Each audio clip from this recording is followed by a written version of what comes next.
Sunday anxiety isn't about Monday. It never was. That 3 p.m. dread you feel, your mind is taking every stressful meeting, every difficult conversation, every moment you felt behind or not enough, and projecting it all onto a week that hasn't even happened yet.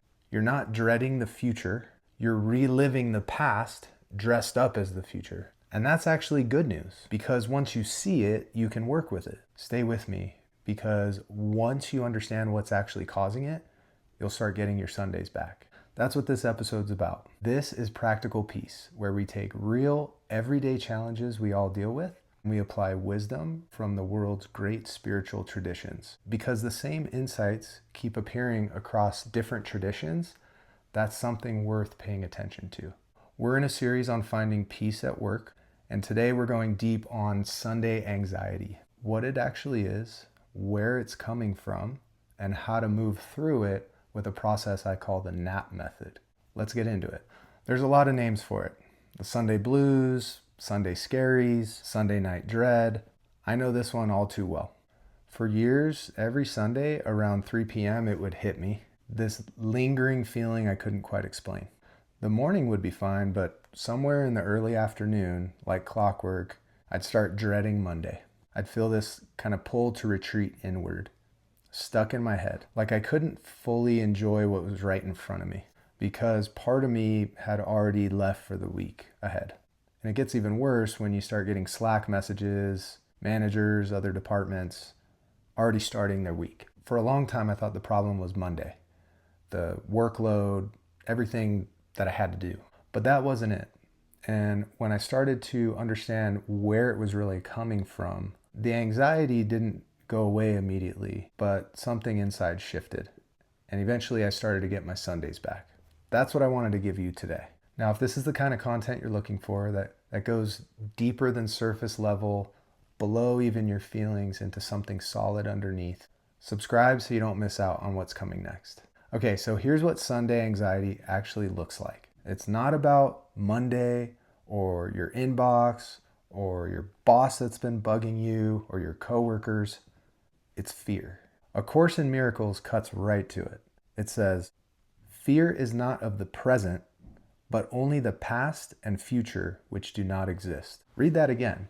The fear you feel on Sunday is not about Sunday. It's about a future that your past is painting for you. A future that right now legitimately does not exist. And yet your mind will treat it as completely real. It's left the present moment entirely and taken all your peace with it. Rumi was a 13th century Islamic mystic and poet whose work centers primarily on the soul's return to God. And he wrote, "Past and future veil God from our sight. Burn up both of them with fire." That's the move. Not managing anxiety, not solving next week, but burning away the past and future that are clouding the present moment and returning to what's actually here. And that's exactly what the NAP method does. NAP stands for notice, allow, proceed. 3 steps that help you pull yourself into the present moment, and instead of react, you act with clarity. Let's walk through each one specifically in the context of Sunday anxiety. All right, step 1, notice. The first move is to notice where your mind has taken you. Not to fix it or analyze it, just to become aware of where your mind's landed you, where you are focusing your thoughts. So when that 3 p.m. feeling arrives, pause. And before you do anything else, look at your thoughts. What story is your mind telling you? Where did it take you in the week to come? What meeting or what situation or conversation are you already in? Just become aware that your mind has carried you into some future point in time. Now here's what's important to understand. Your mind is doing this on purpose. It's a powerful tool, and it's genuinely trying to protect you. It's trying to protect you, and it's trying to make you feel better. But it's looking in the wrong place.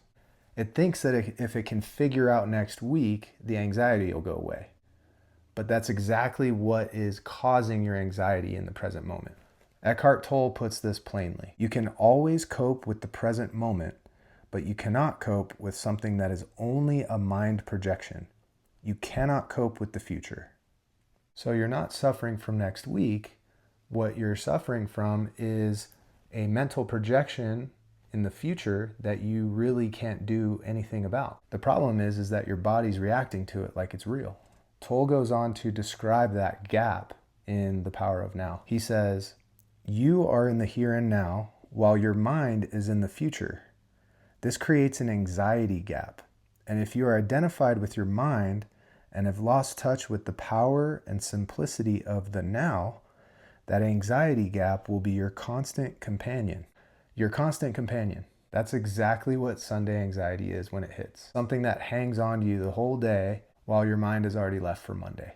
So just recognizing that gap where your mind has taken you is the first step to working through this. So once you've seen where your mind is, you're going to shift your attention from that thought to the feeling that's going on inside your body. Where is it? Is it a tightness in your chest, back pain, shoulder pain? You have a headache, a heaviness in your stomach, a low, like underlying unease. That feeling right there happening in your body in the present moment is exactly what your mind is trying to protect you from.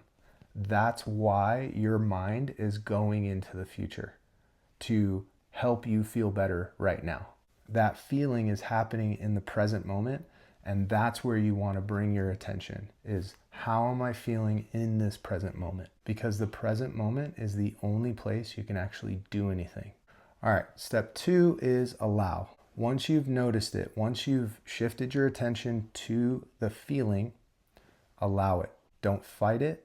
Don't try to fix it. Now here's where most people struggle, because this step feels a little backwards or a little counterintuitive. Every instinct you have is telling you to do something about it. Try to solve it. Try to figure it out. And your mind loves puzzles, so it wants to think its way out of the problem. You don't like how you feel and you want to change it.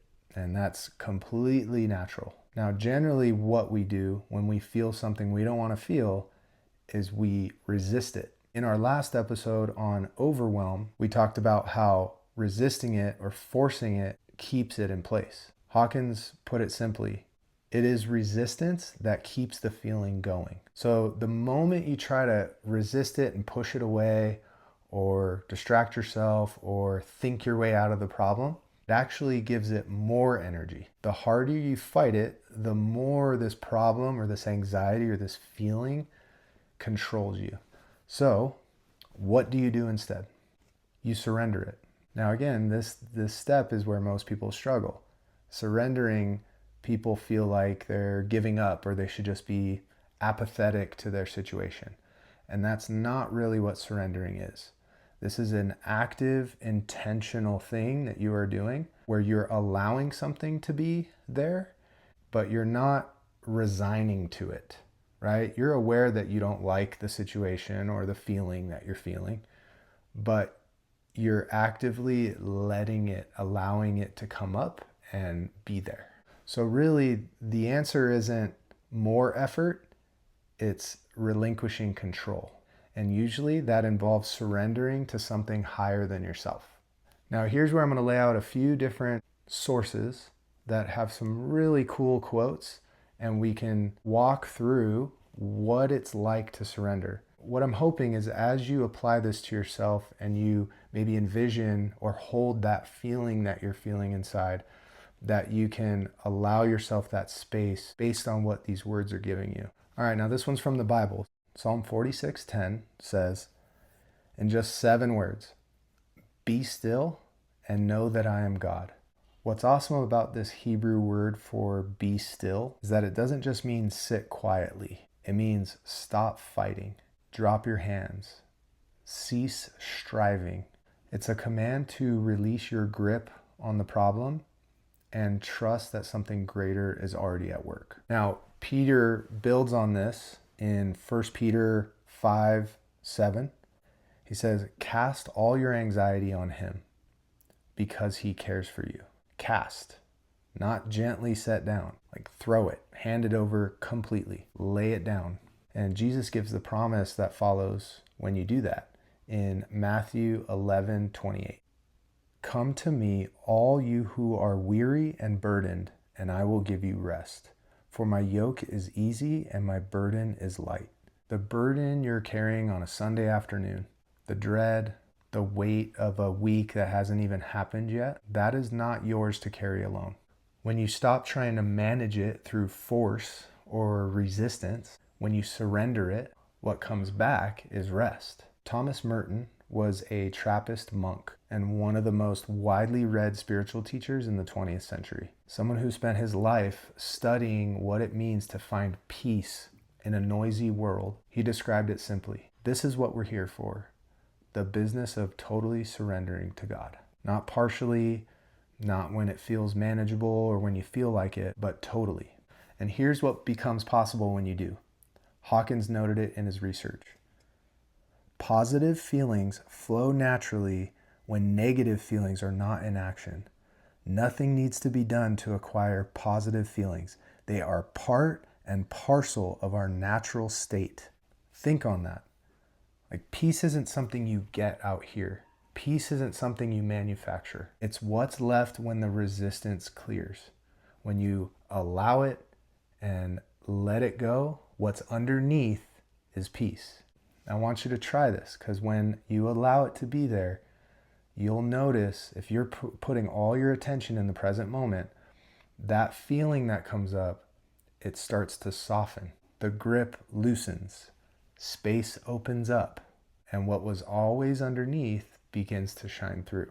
All right, step 3 is proceed. So now you move, but from a different place.